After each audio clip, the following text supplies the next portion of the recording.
Hi, I'm celebrity contractor Stephen Fanuka. Painting, it's one of the easiest things you can do to change the look of any room. If you don't have time to tackle the entire room, consider an accent wall to give you that $1 million look.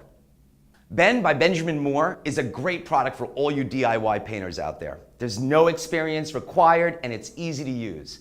It's eco-friendly, and today for this accent wall, we're going to use Ben in an eggshell finish in a beautiful Oxford gray. But before I start, I'm going to take my painter's tape and I want to protect the edges of my baseboard and adjacent wall so I don't get any paint where I don't want it. I'm using a 2.5-inch angled sash brush to cut into the edges of the wall. Next, we're going to use a roller to paint the main color on the accent wall. We're going to start from one end and we're going to work our way to the other end until all surfaces are covered. All right, we've got our second coat of paint on the wall. We've allowed it to dry. Now it's the moment of truth. Let's take the tape off and see how it looks.